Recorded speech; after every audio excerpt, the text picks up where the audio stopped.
अस्सलाम वालेकुम। Discrete structures में आज हम टॉपिक देखेंगे proof techniques. A proof is a derivation of new facts from old ones. A proof makes possible the derivation of properties of a mathematical model from its definition or the drawing of scientific inferences based on data that has been gathered.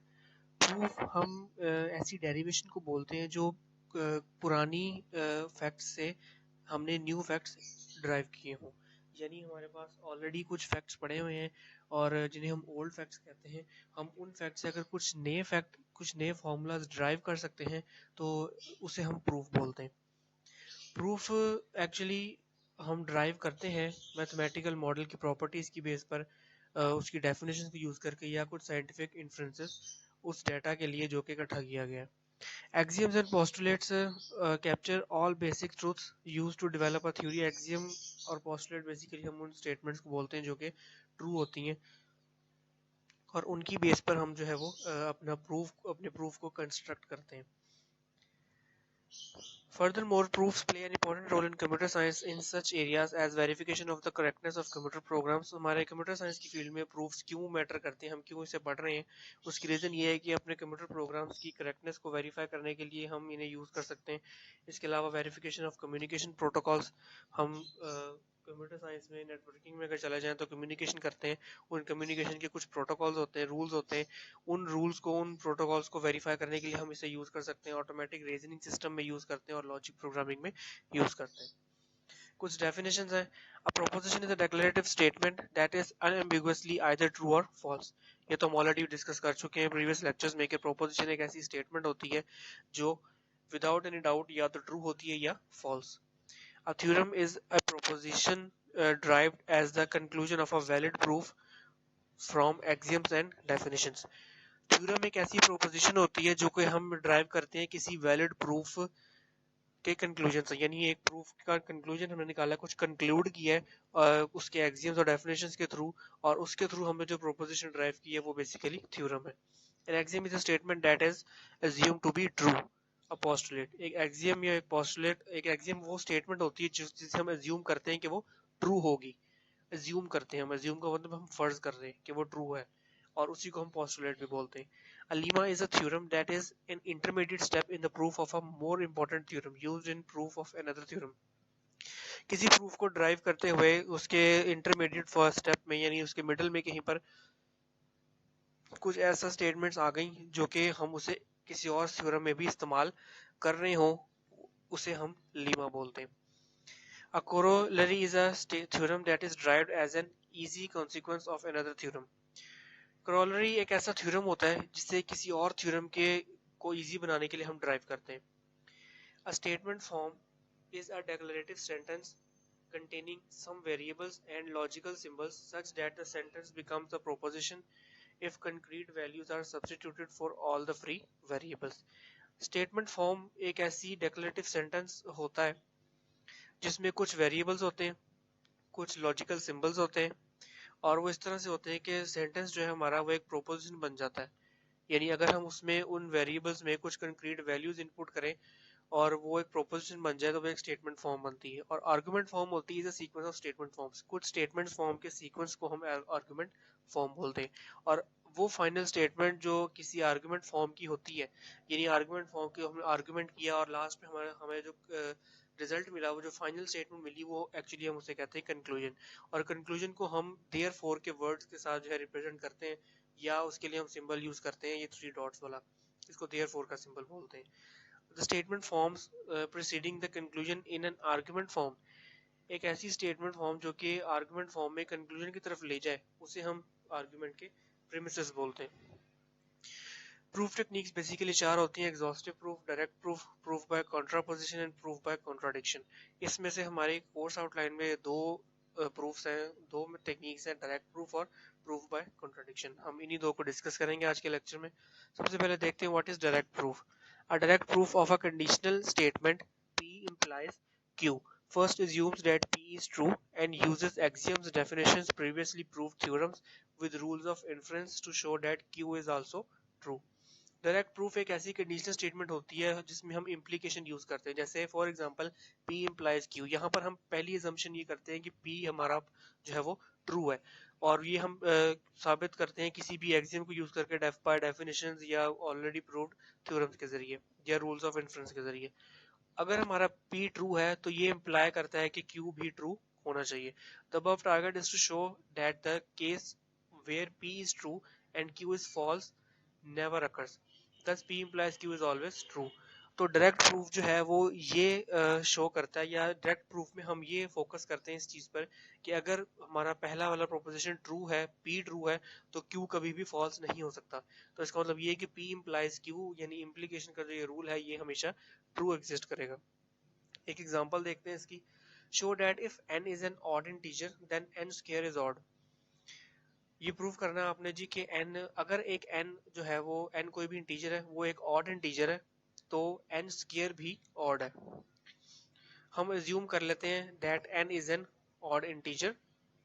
सबसे पहली उन्होंने assumption ये की, this implies that there is some integer k such that n is equal to 2k plus 1। जब हम कहते हैं कि n जो है वो एक ऑड इंटीजर है, तो अगर n की वैल्यू 2 होगी तो 2 तो ऑड नहीं है, तो 2 में अगर हम 1 ऐड कर दें तो वो 3 हो जाता है। तो यानी किसी 2 के साथ हम एक इंटीजर k इंट्रोड्यूस कर देते हैं, ये चेक करने के लिए कि अगर k की हम कुछ भी वैल्यू रखें और वो 2 से मल्टीप्लाई हो और उसमें 1 ऐड हो, तो n की जो वैल्यू आएगी वो हमेशा एक ऑड नंबर होगी।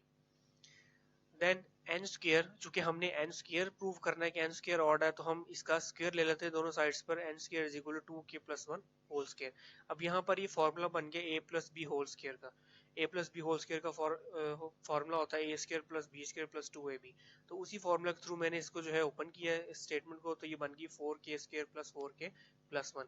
इसमें से पहली दो टर्म्स में से मैंने 2 को कॉमन ले लिया है और बीच में मेरे पास रह गया 2k square plus 2k plus 1। अब यहाँ पर हम कह सकते हैं कि n स्क्वायर इज ऑड। अब ये हमने क्यों बोला, क्योंकि ये ब्रैकेट में आपके पास स्टेटमेंट आई है 2k स्क्वायर प्लस 2k। ये बेसिकली वो स्टेटमेंट है जो इसी स्टेटमेंट को जो है वो साबित कर रही है कि 2k प्लस 1, यानी ये पूरी अगर k की वैल्यू हो या मैं यहाँ पर k की कुछ भी वैल्यू आप पुट कर लें, तो आपकी जो n स्क्वायर की वैल्यू है वो हमेशा एक ऑड नंबर ही आएगा। अब चूंकि डायरेक्ट प्रूफ में हमने सिंबल्स के थ्रू प्रूफ करना होता है, तो हम इसी स्टेटमेंट को सिंबल के थ्रू प्रूफ करेंगे। assume that n is an odd integer। हमने पहली स्टेटमेंट ये देखी थी कि हमने n को odd integer assume किया था, तो उसके लिए हम सिंबल के फॉर्म में लिख देते हैं n belongs to z, odd numbers z के थ्रू डिनोट कर दिया। this implies that there is some integer k such that, और यहाँ पर भी सेम इसी तरह से k belongs to z। और फिर हमारे पास स्टेटमेंट थी n is equal to k plus 1। Set n is equal to k plus 1 there exist k belongs to z। हमने पीछे यही एज्यूम किया था, मैं उसी को सिंबल्स फॉर्म की फॉर्म में कन्वर्ट कर रहा हूँ। और फिर हमने इसका होल स्क्वायर लिया था, और n स्क्वायर को भी हमने कहा था कि वो भी कुछ ऑड या इंटीजर्स में एग्जिस्ट करता है। और फिर हमने फार्मूला लगा के फार्मूला को ओपन किया, और यहाँ पर 10 there exist n square belongs to z, st यहाँ पे डिनोट कर रहा है such that 2 into 2k square plus 2k plus 1 is equal to n square. हमने यही ड्राइव किया था कि ये n स्क्वायर के बराबर है, तो यहाँ पर हमने ये कहा था कि n स्क्वायर जो है वो ऑड नंबर है। एक और एग्जांपल लेते हैं डायरेक्ट प्रूफ की। Show that every integer divisible by 6 is divisible by 3। आपने ये शो करना है कि हर इंटीजर जो 6 पे डिविजिबल होगा वो 3 पे भी डिविजिबल है। तो हम लेट करते हैं x be an integer divisible by 6। हमने जो स्टेटमेंट दी है उसी को लेट करना है कि x एक ऐसा इंटीजर है जो कि 6 पर डिविजिबल है। तो there exist an integer y such that x is equal to 6 into y। तो हम कहते हैं कि यहाँ पर एक इंटीजर y भी है जो कि एग्जिस्ट करता है इस तरह से कि x की value is equal to 6 into y हो जाए। Therefore x is equal to, अब यहाँ पर हमने 6 को डिवाइड कर दिया 3 इंटू 2 में, 3 into 2 into Y, and x is divisible by 3। अब इसके अंदर आप x की कुछ भी वैल्यू पुट कर लें, तो ये बेसिकली थ्योरम्स होते हैं, और मैथ में थ्योरम्स जो है हम इसी तरह से प्रूव करते हैं। कुछ वैल्यूज को लेट करते हैं, कुछ में रूल्स जो है अप्लाई कर देते हैं, और उसके जरिए हम दी गई स्टेटमेंट को सही साबित कर देते हैं। ठीक है, तो यहाँ पर अभी हमने कुछ इसी तरह से किया, आपने एक इंटीजर इंट्रोड्यूस किया है और एक दो इंटीजर इंट्रोड्यूस किए हैं और उसको जो है फॉर्म बना दिया, ऊपर हमें गिवन स्टेटमेंट की फॉर्म में कन्वर्ट कर दिया और इस तरह से हमने ये साबित किया कि x इज डिविजिबल बाय 3, यानी x कोई भी इंटीजर x जो है अगर वो 6 पे डिवाइड हो रहा है तो वो 3 पे भी डिवाइड होगा, यानी जब आप इसको वैल्यूज पुट करेंगे तो आपके पास पूरा एक डिवीजन का फॉर प्रोसीजर जब हो जाएगा, यानी पूरा डिवाइड हो जाएगा। सिमिलरली एक एग्जांपल है product of two even numbers is even. ये एक स्टेटमेंट है आपकी प्रैक्टिस के लिए, आप इसे अपनी प्रैक्टिस के लिए चाहें तो खुद इसी तरह से प्रूव कर सकते हैं कि दो इवन नंबर्स का जो प्रोडक्ट है वो भी इवन होता है। एक तीसरी एग्जांपल लेते हैं, if m and n are both square numbers then mn is also a square number. अगर m और n जो है वो दोनों स्क्वायर नंबर है, स्क्वायर नंबर्स का मतलब ये है कि वो किसी नंबर का स्क्वायर है, तो m multiply n, m n का मतलब यही है कि m मल्टीप्लाई ये भी एक स्क्वायर नंबर है। हम एज्यूम करते हैं कि m और n जो है वो वाकई स्क्वायर नंबर्स हैं, स्क्वायर्स हैं, तो इसका मतलब ये है कि दो कुछ ऐसे हम इंटीजर्स ले लेते हैं जो कि हम कह सकें कि वो m और n के इक्वल हैं। वो हम u और v लेते हैं कि m एक स्क्वायर है तो मतलब m किसी नंबर का स्क्वायर होगा ऑब्वियसली, तो मैं इसको इक्वल रखता हूँ u स्क्वायर के। लेट्स सपोज m की वैल्यू अगर 4 है तो 4 किसका स्क्वायर है, 2 का, 2 स्क्वायर, तो u स्क्वायर की वैल्यू क्या है, 2 पावर 2। इसी तरह n अगर जो है वो कोई वैल्यू है 25 है तो 25 किसका स्क्वायर है, 5 का, 5 स्क्वायर, तो v की वैल्यू वो होगी। हमने m n को प्रूव करना था तो हम m और n यानी u square multiply v square करते हैं और उसका स्क्वायर जो है हम कॉमन ले लेते हैं अगर, तो फॉर्मूला के थ्रू, तो हमने ये प्रूव कर दिया कि m n जो है वो भी एक स्क्वायर है। नेक्स्ट है technique proof by contradiction. Proof by contradiction also known as indirect proof. जो पीछे हमने प्रूफ टेक्निक की है वो है थी डायरेक्ट प्रूफ, यहाँ पर हम प्रूफ बाय कंट्राडिक्शन को इनडायरेक्ट प्रूफ कहते हैं। वो डायरेक्ट प्रूफ के क्यों था, हमने देखा कि जो स्टेटमेंट दी हुई है हमने उसी को सही एज्यूम करके और उसी को एग्जैक्ट प्रूफ कर दिया, तो हमने डायरेक्टली प्रूफ किया है। यहाँ पर हम बाय कंट्राडिक्शन प्रूफ करेंगे। इस टेक्निक को हम रिडक्शियो एड एब्सर्डम भी बोलते हैं।